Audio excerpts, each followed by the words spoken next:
Hey, I'm Jack Rousseau, and this is Dr. Amanda Noel, and today we have a Yes. video about why women love to chase after douchey men. douchey, confident. Douche. Yeah, man. Yeah, Confident bros. so stay tuned.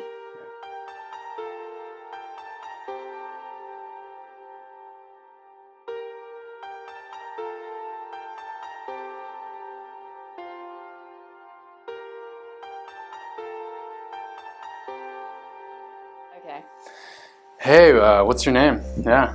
I'm Amanda. Oh yeah. Yeah, bro. Yeah, I'll be back in a sec, man. Yeah, I'll text you. No, I'll text you. Oh, I'm in love with you. Hi. Yeah. Can I have your babies? Yeah, maybe. Yeah. Sure. Ooh, that's sure. hot. We'll I go. love when he looks away. I'll take you out. We'll go out. Yeah. Just give me your number and we'll make some. Full body yeah, you just came? orgasms. Okay, that was easy. Yeah. Next one. Can I have your number? Bro, I'm already on to the next one, man. Yeah. He's going out with his boys tonight because I was so highly needy, because I was so highly attracted to the douche in him that he ran away. But that is an example of millions of women out there. Not you, I hope not. I hope you're watching this video for your friend. But let's talk about why women around the world, historically and now, are dating total lame guys. And we have to read books like He's Not That Into You. And he's really not, but we still go after him after we've read that book. And it takes us like 10 tries, maybe even a couple of months or years or even a decade, because you're hoping that that douchey guy is truly your twin flame, but he's not. And it actually makes sense why women are attracted to guys who are super confident, maybe even overly confident. From a biological perspective, men were given human animalistic bodies so that they could spread their seed across the land. And the whole point of their little sperm is to create babies. But the thing is, a lot of guys don't want to actually have babies, and a lot of women don't want to have babies, at least not in the moment that they're having an orgasm. So women biologically have an urge that doesn't serve, and men have a biological urge that doesn't serve them in terms of an emotional relationship. Oh my God. And women do that to guys that they're super overly attracted to, and honestly, that's not very attractive, because if you're overly attracted to someone, then you're being overly codependent. And wherever there's codependency is where there's not you don't feel full, and you're not fully confident within yourself. But women sort of know this already, so the worst mistake that we actually do is we hide the fact that we're codependent. We're like, I am so independent, I am not needy, I am not calling him, I'm gonna go date other people, or I'm gonna call my girlfriends, fuck him, woo, let's rally.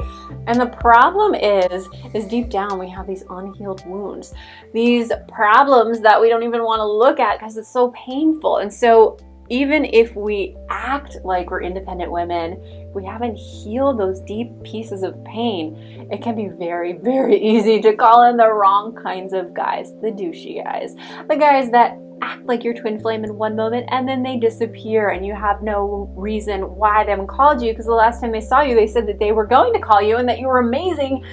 And then you find out that they were hanging out with some other girl, or maybe that they were just going to meditation class and they just weren't feeling it. Yeah. And the truth in the moment is who you're being, and who you're being is what you're attracting.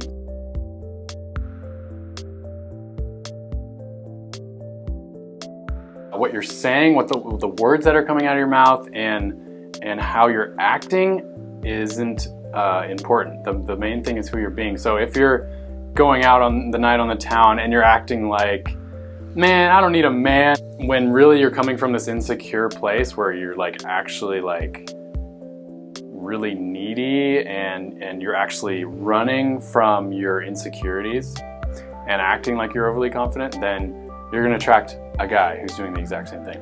And that's like a push-pull thing, because there's this gap. You're like, I don't need you, and then I absolutely need a relationship. And so then all of a sudden you're mirroring that in a man who's like, I'm super into you, girl, I want to do things to you.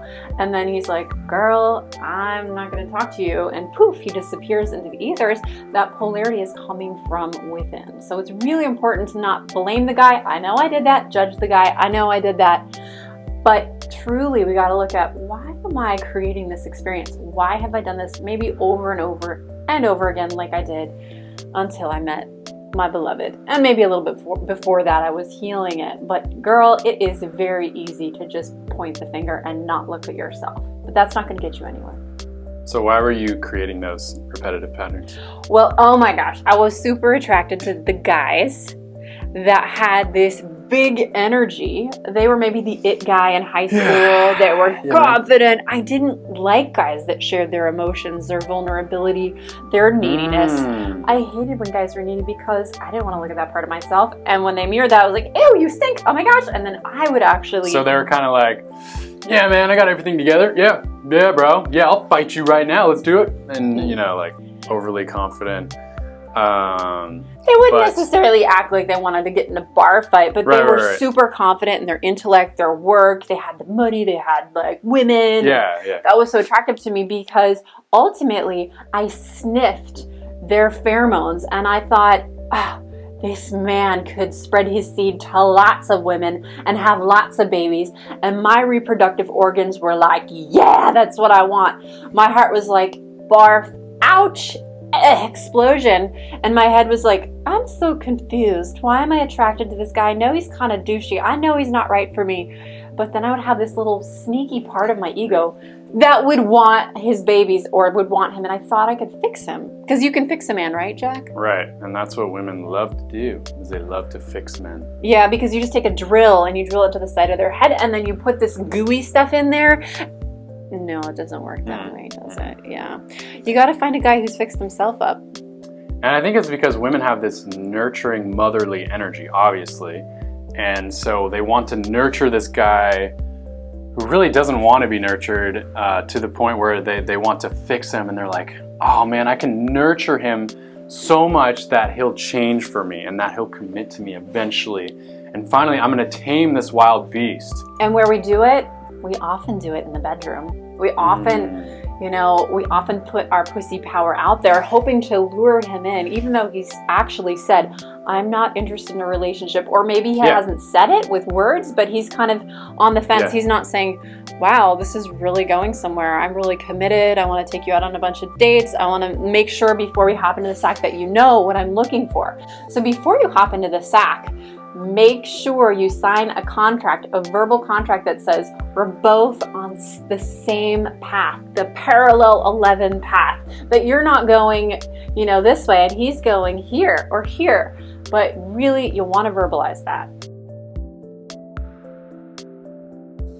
Now, what did you feel about when there was a really nice guy who was like nice and like maybe not as confident, as successful, but like just really... Well, let's pull an example from thin air. You. Oh. Jack was, look at him, he's so nice. I have the archetype of the nice guy, and I've always been that way. He's like Jesus, he's an angel, he's super cute, he's an engineer, he plays golf, and he calls his mom and his dad, and he's like everything that like my mom and my dad wanted me to marry, but I wanted them challenge. And so when he came into my life, it was really hard to get used to being attracted to something so stable, so upfront, so honest. I kind of wanted to be abused a little bit. So it was really, I don't really know what the turning point was, but actually I remember when the turning point is Jack told me, he's like, look, if you're not that into this and you're not treating me right, because I was always kind of like, I don't know, I don't think you're my twin flame, I don't know, I just, because he was so available and he has so much love and light, I was like on the fence, and he said, girl, if you're on the fence much longer, this ship is going to sail. And he laid the line down. He made it very clear. Full on ready to leave. I was like, I've had enough of this shit. And he wasn't I'm just gonna saying leave. it. He was fully My authentically actions were showing it. Yeah. confident. He was loving himself. He was like, you know Yeah. what? Like, there are other women out there. And I was like, that's hot. I like that. You know, he wasn't just, you know, like, all eyes on me. He'll do anything for me. There was that period. But then when he stood in his power, that was hot. And that's what Jack helps men do, is stand in their power and really own their conscious power and their self-worth, and to not get tempted by the same temptations that we women do. So when he could do that for himself, I was like, ah. Yeah. And that's what's attractive, when you're fully standing in your truth and your power, and you're not coming from a place of insecurity, of running from your loneliness or running from, you know, your commitment issues and things like that. But you're fully an integrated being. So speaking of runners, I just wanted to touch about that. I was in love with twin flame runners, or men who ran. I had a deep wound around abandonment, and those deep wounds would create a little excitement. It was a tender spot. Very easy for women to chase after men who run when you have that pattern. So what we need to do is remember, women are programmed to like fast moving men, strong men that can fight bears, they can run, but they're not always the best partners for relationships. If they emotionally run away, you're going to be left starved emotionally. You're going to have like this emotional baby that's crying, and daddy is just gone with his emotional resources. So don't do that. Yeah, so where are your expectations? Are you expecting and are you hoping for a man who's going to settle down with you, who's going to have your babies, and who's going to stick around and who's going to be steady? If you're wanting that and you expect that, and you're with a guy who's running and he's like, his actions are showing that he is not committed at all, then you're going to get burned one day. And those twin flame runners and counterfeits and karmic soulmates that make your heart explode and make you clear that you want something better than that, but you don't know how to break the patterns. They really are a gift. And it's time to start turning the mirror around and looking at yourself and clearing out these blocks.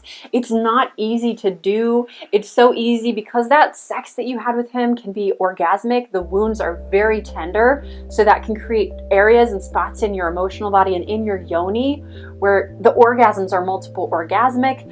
So in order to move forward in your life and to call in your true twin flame, it's important to melt your twin flame love blocks. So if you want to share how they can do that, we're having a webinar coming up, and it's all about blasting through your twin flame love blocks. These are the emotional and mental and even spiritual blocks that are consistently getting in your way of attracting the man that you know you deserve, that you know is right for you. So if you're a woman who's in these patterns, maybe for past 10, 20 years, you know, maybe 3 decades, it's patterns of falling in love with these men who just run from you, who just abandon you. Or, you know, you're also getting these nice guys that are coming in, but you're really not interested. You've got to be on this webinar. We're going to cover exactly what causes those blocks in your love life. ¿Cuánto cuesta? How much does it cost? $0. Yay! And we did that because we want to give you we guys love the you, support and that you because need. it's impossible to get through it alone. It really is not easy to call in a twin flame when you have your pain in your blind spots. You can't see it. So we want to support you. We're here to help. So click the link below, and we will see you soon. Subscribe if you haven't, and come party with us soon again. Yeah! Yeah! Woo-hoo!